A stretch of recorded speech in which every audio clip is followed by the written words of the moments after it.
বাংলাদেশের মোহাম্মদ ইউনূস আরো বড় একটা খেলা খেলে ফেললেন।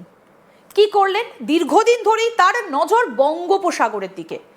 এবার একটা প্রাইভেট কোম্পানিকে তিনি বঙ্গোপসাগরটা বেচে দিলেন। শুনতে একটু অদ্ভুত লাগছে না যে সমুদ্র বা সাগর এগুলো কি বেচা যায়? ঠিকই শুনছেন, বাংলাদেশ একটা প্রাইভেট কোম্পানিকে পুরো বঙ্গোপসাগরটা বিক্রি করে দিয়েছে। শুনতে অবাক লাগলেও এই ঘটনাটাই ঘটিয়েছেন মোহাম্মদ ইউনূস।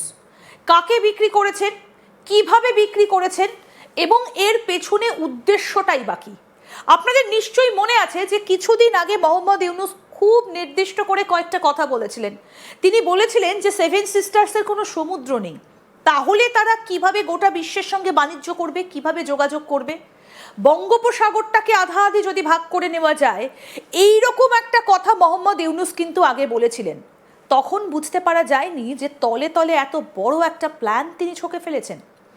কি করেছেন, আসল উদ্দেশ্যটা কি, কার কাছে তিনি বঙ্গোপসাগরটা বিক্রি করে দিয়েছেন, কি তার শর্ত, আমরা এই বিষয় নিয়ে আরো বিস্তারিত জানবো। আমাদের সঙ্গে রয়েছেন বাংলাদেশের বিশিষ্ট আইনজীবী নিঝুম মজুমদার, আজকে আমাদের সঙ্গে স্টুডিওতে রয়েছেন। আপনাকে স্বাগত জানাই আজ তাক বাংলায়। পুরো বিষয়টা কি একটু যদি এগিয়ে আসেন, মানে পুরো বিষয়টা ঠিক কি কি করেছেন, বাংলাদেশ কিভাবে একটা বঙ্গোপসাগরকে বেচা যায়, বাংলাদেশে বসে বসে তিনি এইভাবে ছকটা কিভাবে করলেন? ছকটা কীভাবে করলেন সেটাতে আসছি, কিন্তু আপনাকে আমি একটু তথ্যগুলো আমি আপনাকে দিই। সেটা আপনি খুব সম্ভবত মনে করতে পারবেন, গত প্রায় 6-7 মাস আগেই আজ তাক বাংলাতে যখন আমরা প্রোগ্রাম করছিলাম, তখন আমরা একটা কিন্তু খুবই কনসার্ন আমরা রেজ করেছিলাম। কনসার্নটা হয়েছে যে ইউনূস আপনার বলছে যে সেভেন সিস্টার্স ব্লক আছে, এই ওশানটা হচ্ছে একটা বড় ইকোনমিক হাব, তারপর হচ্ছে যে সেভেন সিস্টার্স কোথাও মুভ করতে পারছে না, ফলে এই জায়গাটাতে ইকোনমিক্যালি আরও বেশি এক্সপ্যান্ড করতে চায় এবং চাইনিজ কোম্পানিগুলোকে এগিয়ে আসার জন্য বলেছে। আমি কয়েকশো যে আপনি এটা মনে করতে পারেন। সেই সময়টাতে কিন্তু একটা কনসার্ন আমরা রেজ করেছিলাম যে ইউনূস এই বঙ্গোপসাগর কেন্দ্রিক সে যে ইকোনমিক্যাল একটা জোন তৈরি করতে বলেছে, এবং পার্টিকুলারলি দুটো কথা বলেছে। একটি কথা হচ্ছে যে এইটা সেভেন সিস্টার্স যেহেতু একটা ল্যান্ডলক একটা জায়গা, ফলে এই জায়গাটা সে আয়ত্ত করতে চায়, এক নাম্বার। 2 নাম্বার হচ্ছে চায়নাকে বলছে যে এইটা তাদের একটা ইকোনমিক জোন। এইটা কিন্তু এটা বলছে না যে চায়না ছাড়া অন্য দেশকে আমরা ওয়েলকাম জানাই, পার্টিকুলারলি চায়না। এই কথাটা যখন বলছে তার ঠিক 6 থেকে 7 মাস পর আমরা দেখতে পেলাম একটা প্রাইভেট কোম্পানি বলাটাও তো ভুল হবে, এটা একটা এনজিও, মাথায় রাখতে হবে, নন গভর্নমেন্টাল অর্গানাইজেশন, যাদের কোনো ধরনের দায়বদ্ধতার জায়গাটা নেই বললেই চলে। এই ধরনের একটা প্রতিষ্ঠান, যেই প্রতিষ্ঠানের প্রধান রয়োচি সাসাকোয়া, যিনি ছিলেন একজন ওয়ার ক্রিমিনাল, দ্বিতীয় বিশ্বযুদ্ধের সময় একজন ওয়ার ক্রিমিনাল হিসেবে সাব্যস্ত হয়েছেন। সেগুলো কন্ট্রোভার্সিয়াল কথা, আমি ওই আলোচনাতে যাব না। কিন্তু সেই ভদ্রলোকের 2 ছেলের এক ছেলেই হচ্ছে যে এই ইয়োহি সাসাকাওয়া, যিনি এটার প্রধান। তিনি তার যে রিসার্চ ফাউন্ডেশন আছে মাতসুকাই টাকু, সেই ভদ্রলোক আপনার এই সাইন করেছে বঙ্গোপসাগরের ব্যাপারে গবেষণা করবার জন্য। তো বঙ্গোপসাগরের গবেষণা এটাকে পরীক্ষার এক্সাম খাতা পেপার না, আমরা যেটা দেখতে পেয়েছি 14 তারিখ এটা সাইন হয়েছে, MOU মিউচুয়াল অফ আন্ডারস্ট্যান্ডিং।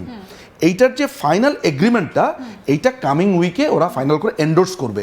এটা শুধু নিজেদের ভেতরে একটা সমঝোতা স্মারক হয়েছে যে আমরা সাসাকোয়া ফাউন্ডেশন, পিস ফাউন্ডেশন, আমরা এখানে সমুদ্রের উপরে গবেষণা করব, মাছ এখানে ব্যবসা বাণিজ্য কিভাবে হয় না হয়, মানে একটা সমুদ্রের একটা স্পেস আর একটা এরকম ল্যান্ড স্পেস।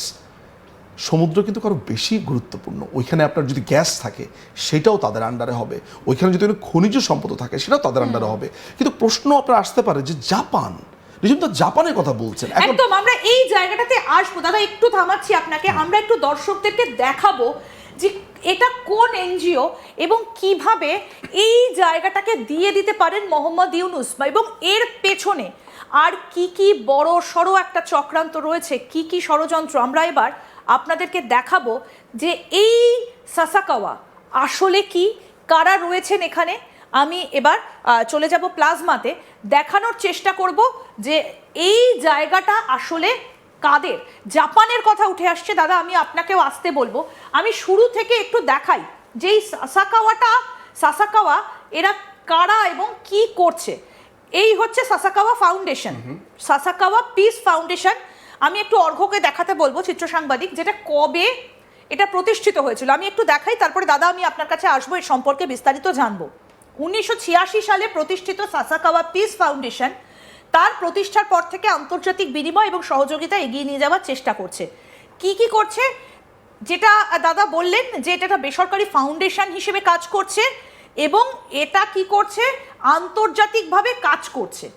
এবার এই সাসাকাওয়া ফাউন্ডেশন, এই যে সংক্ষিপ্ত বিবরণ, এই জায়গাটাতে একটু আসার চেষ্টা করব যে এগুলো কি। এই যে সাসাকাওয়া পিস ফাউন্ডেশন বিশ্বব্যাপী সমস্যা সমাধান করে এবং আন্তর্জাতিক কল্যাণে অবদান রাখে। সদর দপ্তর জাপানের টোকিওতে অবস্থিত, যেটা দাদা আপনি বললেন।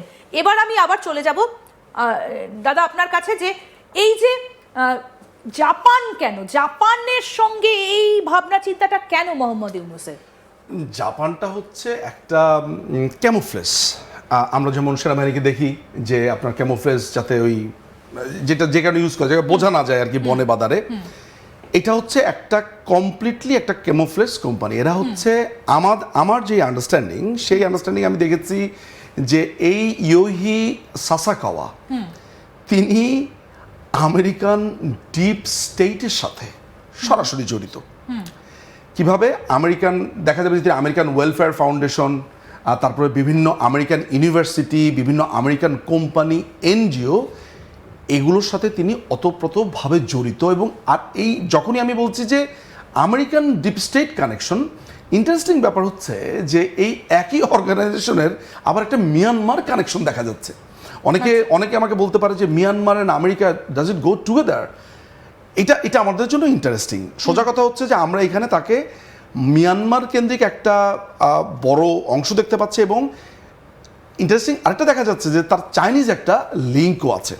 এখন একদম আমি খুব কনফিউজ, দাদা একটুখানি শোনাই। আপনি এই যে সমুদ্র শাসন প্রতিষ্ঠার দিকে যে বঙ্গোপসাগর নিয়ে আমরা কথা বলছি, সাসাকাওয়ার এই যে তাদের কাজগুলো কি কি কাজ, নতুন সমুদ্র শাসন প্রতিষ্ঠার দিকে কাজ করুন, মানে এই যে বঙ্গোপসাগর এই যে বিক্রি করে দেবার চিন্তা ভাবনা মোহাম্মদ ইউনূসের, তার মধ্যে কি রয়েছে, এই যে সাসাকাওয়া কি করে, আমরা সমুদ্র শাসনের জন্য প্রয়োজনীয় প্রস্তাবনা তৈরি করি এবং মানবজাতির এই সাধারণ ঐতিহ্য রক্ষার জন্য নীতি বাস্তবায়নকে উৎসাহিত করি। আন্তর্জাতিক সহযোগিতা সমন্বয়ের মাধ্যমে আমরা ব্যাপক সমুদ্র ব্যবস্থাপনা এবং টেকসই উন্নয়ন সম্পর্কে গবেষণাকে উৎসাহিত করি। সমুদ্র দ্বারা বেষ্টিত একটা মহাদেশের একটা সংগঠন হিসেবে আমরা একটা নতুন মহাসাগরীয় রাষ্ট্রের জন্য একটা মডেল অনুসরণ করি, যা সামুদ্রিক সম্পদের উন্নয়ন এবং ব্যবহারের পাশাপাশি পরিবেশ সুরক্ষার মধ্যে ভারসাম্য বজায় রাখে।